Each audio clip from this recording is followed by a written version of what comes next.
Welcome to BrickPath Design's fourth video. In this video, it's a little different, maybe not.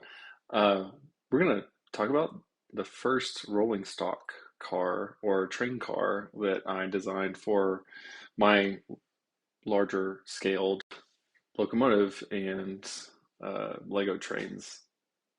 So, what it is a piggyback car or a flatbed car specifically designed to hold a semi-trailer. And uh, when looking at this design or thinking about this design, this was one of the primary drivers for designing the train at the scale or the size that we designed it at, or I designed it at, because I wanted to be able to hold like the Lego semi-trailer, specifically the Lego delivery truck.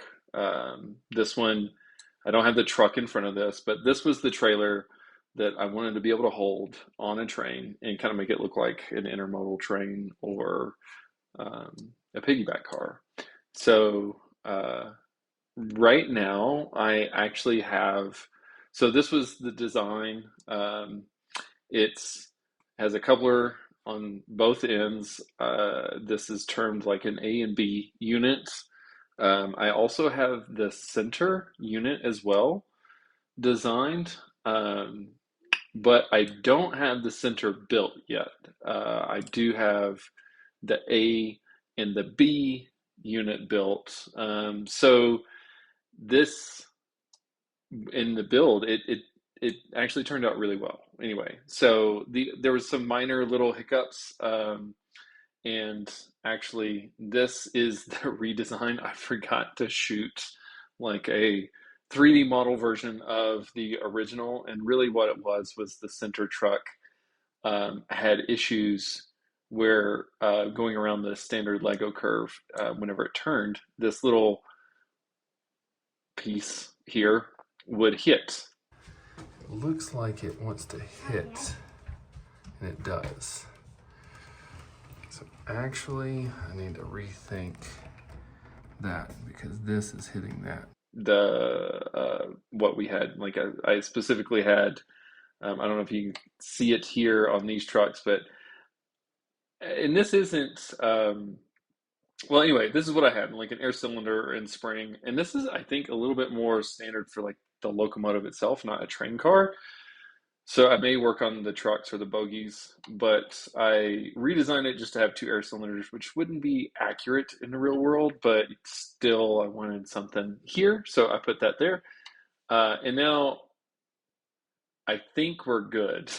So I still have some testing to do with it. But the other one, it actually didn't hit much. It was really hard to tell that it was hitting. Um, so I tucked it in just a little bit more, and I think we're fine now. Um, but all that to say, I did the center car the same. So like I mean, you can tell the center car is just the center one, no coupler on either end, and I'm working on instructions for both the AB unit and the C or center unit. I'm going to have them separate because like my thought is I want to be able to order like an AB unit and then as many C's as I want to put in the middle. I could do one or two or three, however many I feel like I would want. I think typically you would see one center unit, so you'd see like three platforms per car, but I feel like I've seen five platforms as well. Again, I don't know if these terms are correct or not, but you know what? I'm not a railroader. I'm a Lego person. I'm not a minifigure. I'm not a minifigure though. Uh, so yeah, so this is my rolling stock car, and I'll walk through some of it. So you can see I used a mix of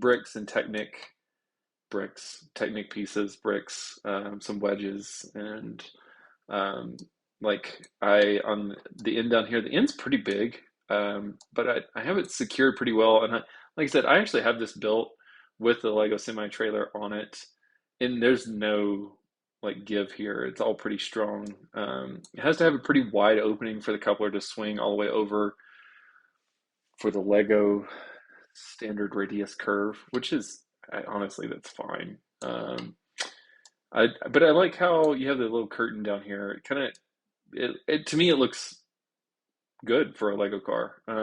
This is the underside.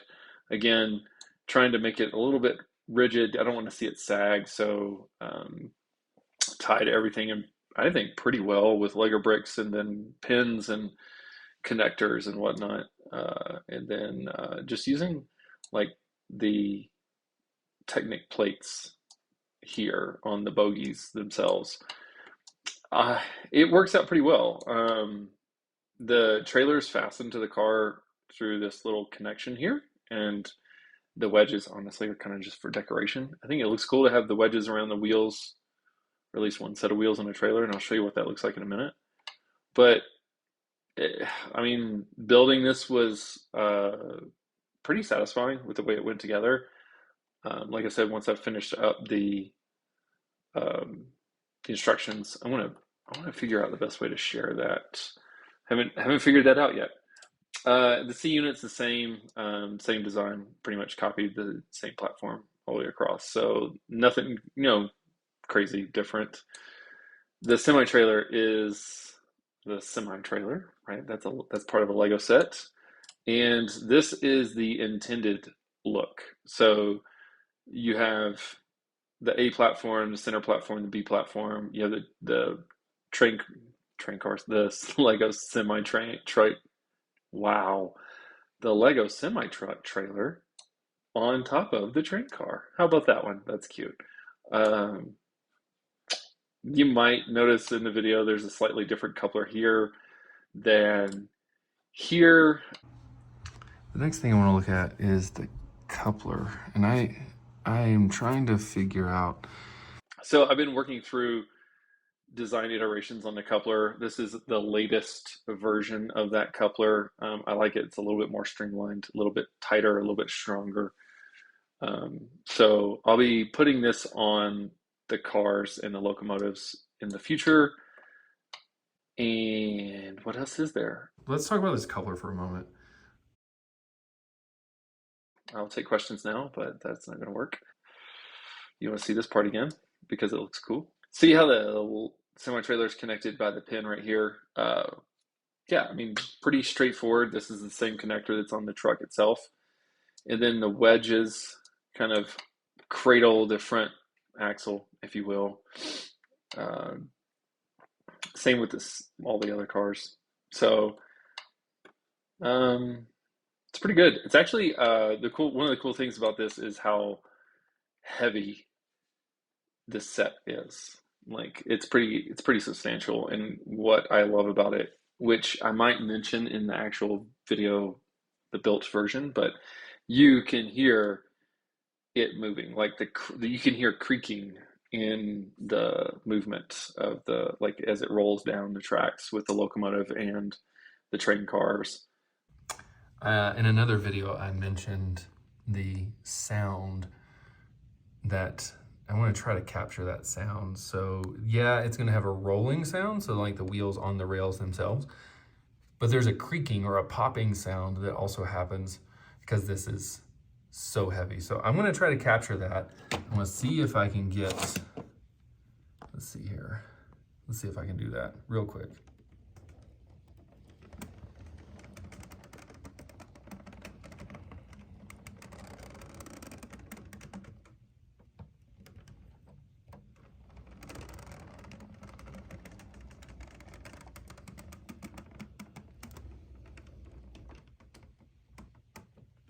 Okay, I don't know if that captured it or not. I'm gonna try to review the video, or I will review it and see, but hopefully it captured that.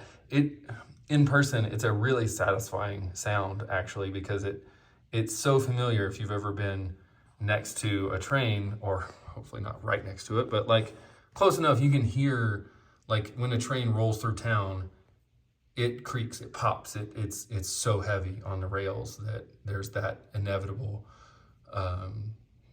like sensory, tactile feeling or whatever, because you just hear that creaking and popping. And with this being so big and heavy, it's doing the same thing. And I'm like, well, that's really incredible. Now I don't know. I mean, my suspicion is it is because it is so heavy on the rails and for Lego themselves. But I could, it could be another reason. I don't know. And right now, this is the only train car I have built, um, but still, it's really heavy and really, to me, really cool. So um, I have coming up. I have another car that's about done as far as design, and I need to order the parts for. And it's a car hauler specifically to hold like the Speed Champions, and it just fits this width. So that one I'm really excited to show because like we have a couple of these semi trucks and they're kind of cool, but the Speed Champion cars we have more of.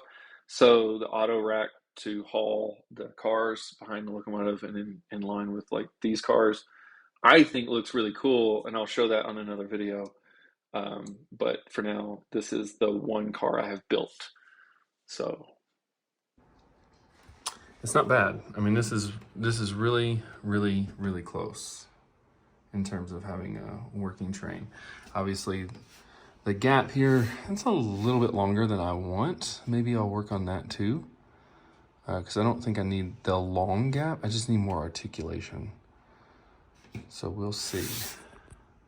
thank you for watching the video, and please comment, subscribe. I'm very new to this. It's a huge learning curve, and it's an interesting one. So I love doing the Lego designs, and I have other designs that aren't trains specifically, but I mean, they're mostly centered right now around cars and trains and whatnot. So that's mostly what I'll showcase, but maybe I'll branch out and do buildings and whatnot. But for now, this is the fourth video. Thanks again, and have a wonderful day.